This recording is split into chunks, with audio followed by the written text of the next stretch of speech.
नौकरी देने का वादा कर रहे हैं।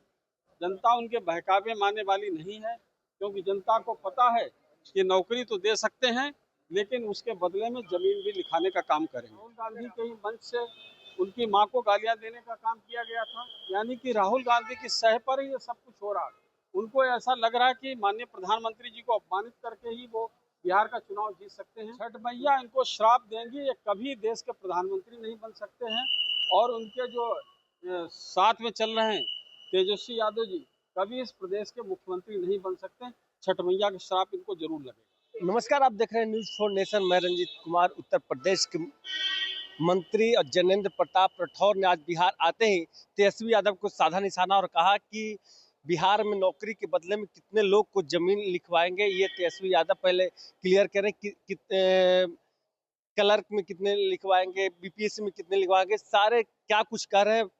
पहले इनके बयानों को नहीं चाहते। जिन लोगों ने यहाँ पर जंगल राज स्थापित किया है, कानून व्यवस्था की धज्जियां उड़ाने का काम किया है, आज बिहार की जनता माननीय प्रधानमंत्री नरेंद्र मोदी जी के विचारों से प्रभावित होकर उनकी जो कार्यशैली है और माननीय नीतीश कुमार जी ने जिस तरीके से यहाँ पर सुशासन स्थापित किया है, और बगल के राज्य उत्तर प्रदेश में जिस तरह से माननीय मुख्यमंत्री योगी आदित्यनाथ जी ने वहां पर सुशासन स्थापित किया है, जनता समझ चुकी है कि एनडीए की सरकार एकमात्र विकल्प है।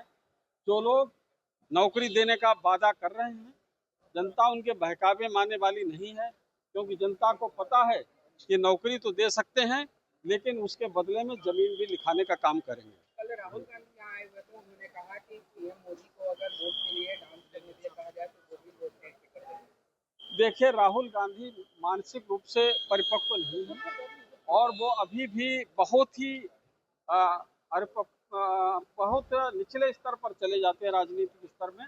और मुझे लगता है कि इस तरह से राहुल गांधी के ही मंच से उनकी मां को गालियां देने का काम किया गया था, यानी कि राहुल गांधी की सह पर ही ये सब कुछ हो रहा है।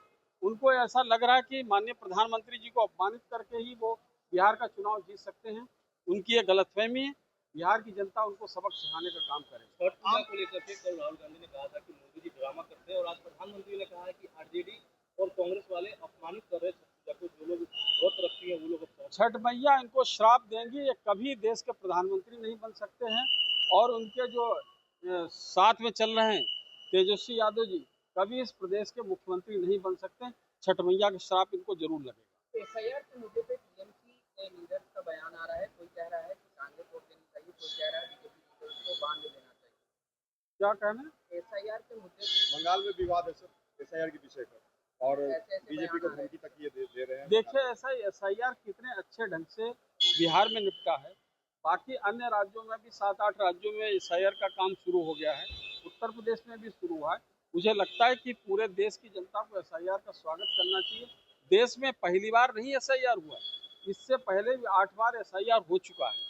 तो इस तरह से मतदाता सूची का पूरी तरीके शुद्धिकरण करना और असली मतदाताओं को चिन्हित करके उनको मताधिकार का उपयोग करने के लिए देना, घुसपैठियों को जो कि मतदाता सूची में भी घुसपैठ करके घुस गए हैं, उनको एक एक करके निकालने का काम निर्वाचन आयोग कर रहा है।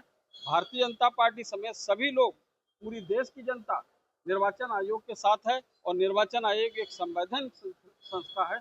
इस पर प्रश्न खड़ा करना मुझे लगता है कि बहुत ही गलत बात है। सबसे ज्यादा विरोध क्यों देखने के लिए मिल रहा है सर एसआईआर? देखिए, वो सबसे ज्यादा घुसपैठिए जहाँ है वहीं सबसे ज्यादा विरोध है। पता है कि सबसे ज्यादा घुसपैठिए, उन्हीं घुसपैठियों के दम पर तो ये सरकार बनाई हुई, और ये घुसपैठिए अगर निकल गए और उनको अभी मतदाता सूची से निकालने का काम करेंगे, उसके बाद बंगाल से निकालने का काम किया जाएगा, उसके बाद इस देश से निकालने का काम किया जाएगा। वही कह रहा हूँ, हर घर में सरकारी नौकरी तो देंगे, लेकिन ये भी जरा डिक्लेयर कर दें अभी से कि बाबू की नौकरी पर कितने बीघा जमीन लिखाएंगे, और मैनेजर की नौकरी पर कितनी बीघा जमीन लिखाएंगे, इंजीनियर की नौकरी देंगे तो कितनी बीघा जमीन लिखाएंगे, डॉक्टर की नौकरी देंगे तो कितनी बीघा जमीन लिखाएंगे, पीसीएस की नौकरी देंगे तो कितनी बीघा जमीन लिखाएंगे। ये भी अभी से बता दें तो जनता को सहूलियत हो जाएगी, वो अपनी तैयारी कर लेगी अच्छी तरीके से। संजय सिंह कह रहे हैं कि नफरती का जो है राजनीति करते हैं योगी आदित्यनाथ। देखिए, संजय सिंह जी को पता नहीं है, नफरत फैलाने का काम, इस देश में तुष्टीकरण करने का काम विपक्षी दलों ने ही किया है। भारतीय जनता पार्टी सबका साथ सबका विकास की बात करती है और इस बात से ही ये लोग सब परेशान हैं कि इनको तो सभी का साथ मिल रहा है। अगर ट्रिपल तलाक कानून बनाकर हमने मुस्लिम माताओं बहनों को इज्जत देने का काम किया है, कॉमन सिविल कोड अगर बनाने की बात भारतीय जनता पार्टी करती है, जम्मू कश्मीर में 370 धारा हटाने की बात करती है, तो भारतीय जनता पार्टी सांप्रदायिक हो जाती है, भारतीय जनता पार्टी भेदभाव करने का काम करती है और ये लोग खुलेआम मौलानाओं की और सबकी बातों करने का काम करते हैं, खुलेआम मदरसों की बात करने का काम करते हैं, मुस्लिम तुष्टीकरण की बात करते हैं।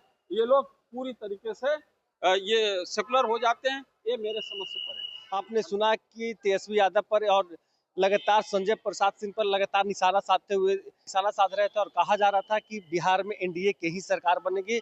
अब देख रहे थे न्यूज़ 4 नेशन, तब तक के लिए नमस्कार। सूरज की पहली किरण के साथ जाग उठा बिहार, हर मत बने नई उम्मीद, हर कदम जिम्मेदारी। न्यूज़ 4 नेशन की अपील, 6 और 11 नवंबर को घर से निकलें, वोट करें और अपने भाग्य विधाता खुद बने।